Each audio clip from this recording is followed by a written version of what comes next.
after the hearing, I saw Norm walk by the drugstore, get in his car, and drive away. He usually drops in and tells me where he's going when he takes the car. Maybe I better go over to White River and have a look around. Trouble is, if you found him, he'd really be mad.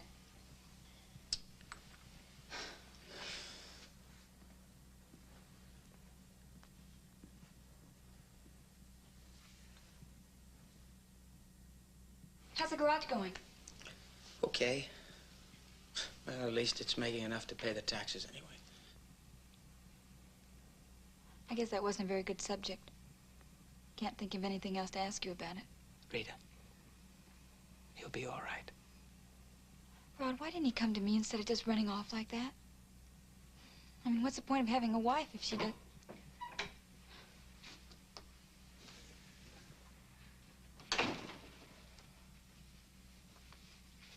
Well, what are we having, a party? A welcome the skeleton out of the closet party? Huh? Very appropriate. Very appropriate. Norm, I was so worried about you. Well, didn't Rod give you the gory details? Well, yes, but... Well, what'd you expect me to do, Rita? Come bounding back here? Take out my pipe, light it up, read the newspaper? What do you think I am, some kind of a machine or something? Hmm? Here, let me help you with the coffee. Don't, Rita. Don't! You know, the whole world's gone mad. Stark, raving mad. Where have you been? Oh, just out kidding around the cemetery. Next question? No more questions. Don't you want to hear, Rod? Don't you want to hear what I was thinking about? Well, you ask me. You're my wife. Show some interest. It's all over now. Yeah. She had 4 children. 4. Let's count them. 1, the girl. The prettiest. What she gave away, just gave it away. Like it was a bundle of old clothes. The second, she, what do they call it? She exiled. The smartest, the cleverest. She just exiled right underneath the stairs. Abandoned, ignored. That's the housekeeper's son. And you know something else? Stephen Cord never had a birthday party. He didn't even get to come to ours. Right? Right. What's it proving? Give me time. And here before you see number 3 of the 4 children. Do you see anything wrong with him? Come on. Speak up, Ron. All right, what's this gonna get you? What's blaming Dad for every bloody nose you've ever had in your life gotten you? Nowhere. And now you want me to blame our mother for my flop of a marriage, the fiasco with Allison. It's too easy, man. It's time we took responsibility for our own failures. That's just an excuse. Because you can't face it. You can't face what she really was. Because you never knew her like I did. She never loved you. She loved me, number 4. She loved me. Too much, because I was like her. I was just like her. And you know what she was, Rod? You know what she really was? She was insane.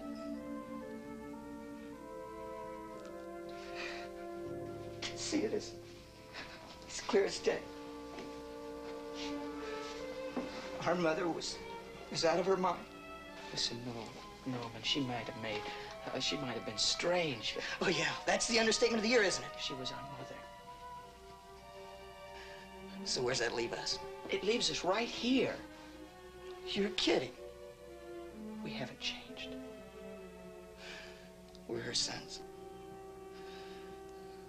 I'm looking at you, and you know what I see? I see you, Norman, a kind of a moody... Yeah. Wild, wonderful guy. That's all you see? You don't see any traces Of our mother? Of our mother. Oh, yeah, I do. I see a lot of her. And I see some of Dad, too. But when you get right down to it, I see a beautiful kind of guy. I love you, Norm. Hey, how about that, huh?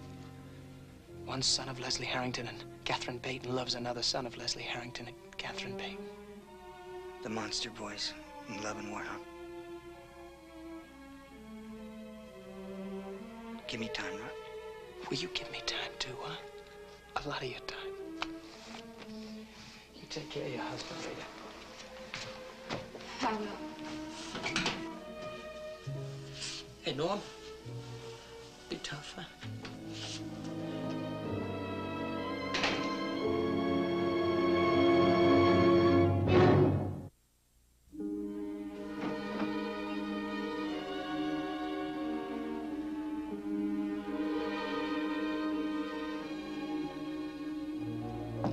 Steve?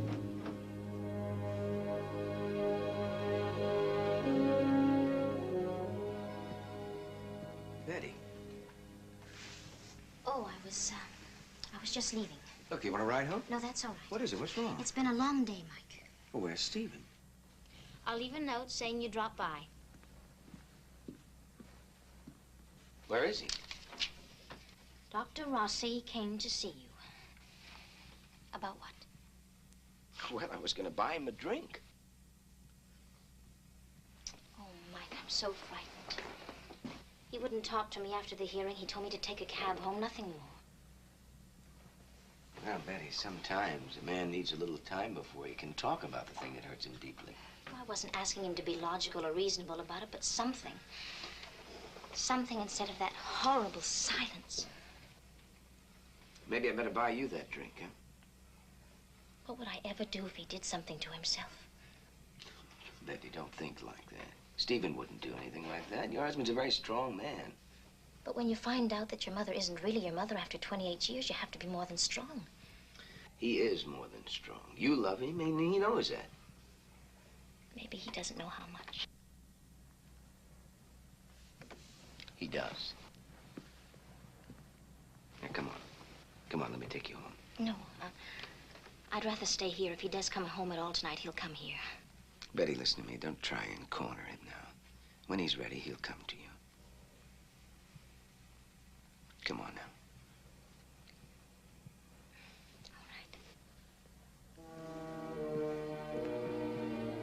right. Need your purse? Yes.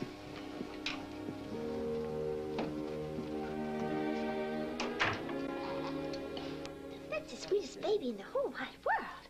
Here we go. Ooh, that feels good, huh? It just took me hours to work up Hannah's testimony. A year ago, it would have taken me 5 minutes. I don't know, I'm just not able to think about anything but Allison anymore. I know. I wish I knew if Chandler knew anything about that bracelet. What makes you think he might? Oh, I don't know. There's something about him that I feel as if I've known him from somewhere. It's not New York, and it's not the service. You know, I have a strange idea that it was in prison. Would you hang on to him a minute while I get a kimono? Oh, yeah.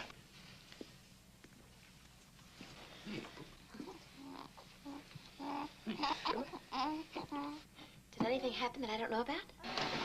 Well, Chandler spoke to Rachel, and he spoke to me, and then he's backed out of the custody hearing. You mean he's not going to fight to keep Rachel? Apparently not. What did you say to him? Well, I wasn't very friendly, that's for sure. Rachel's going to be delighted. I know. It didn't get us any closer to finding out the truth about that bracelet. You know, supposing now, just for the sake of argument, supposing that Rachel knew something about Allison that Chandler didn't want to know. And the best solution from his point of view was to get Rachel out of town, which he tried to do. But because of the bracelet, Mike Rossi starts to ask questions. And then I start to ask questions. And then he finds out that I'm not going to stop asking questions. So he decides to disappear from the limelight. But this is all just based on supposition. Well, honey, but it makes sense. Look, Rachel said she didn't know anything about Allison or the bracelet. And I'd like to believe her. Well, you can't really blame her for not telling us. I mean, he's mistreated her before. She's afraid of him. You're wrong. I know you're wrong. I had Matthew at the hospital for a checkup, and Rachel held him. I think you can tell a lot about a person from the way they handle a baby. She was just wonderful. I didn't say that she was an accomplice. I said she was a victim, though. She's very well aware of how we feel about Allison. I think if she knew anything, she'd tell us. I know she would. But she's afraid of Chandler. I still believe Rachel.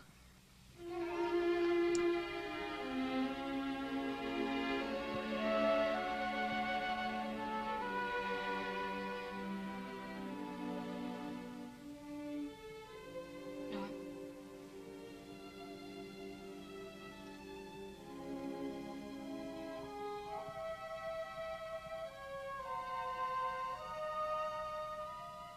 It's awfully late.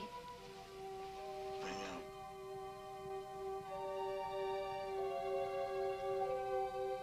Are you going to school tomorrow? Yeah.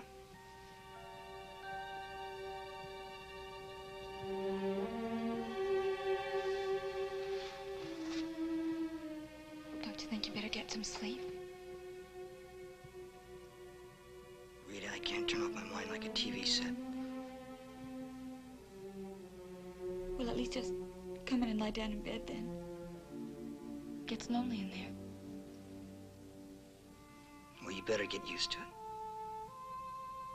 What's that supposed to mean? Just gonna sit here and brood for the rest of your life? I'm considering it.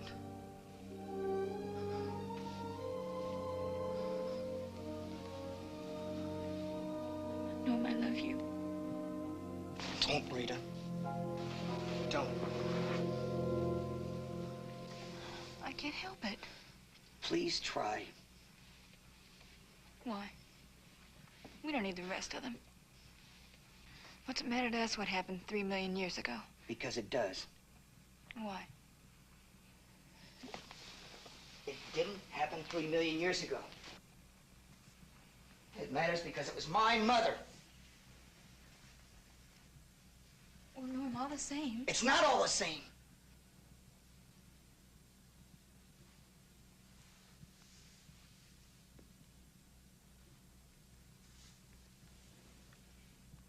You know, we can start our own family. We don't have to always worry about the past. Everything can be for the future. For our children. Well, forget it. I thought you wanted 10 kids. Yeah. Nice, normal, healthy kids. You mean we aren't gonna have any? That's what I mean. Norm, do I matter to you? Rita, that doesn't have anything to do with this. It does too. You can't just make up your mind about a thing like this without discussing it with me first. What's there to say? We have to consider the kids themselves. Well, no thanks, Rita. Norm. Look, if you want to have a baby so badly, you better cash in that ring and go out and get yourself a cat with a healthy pedigree.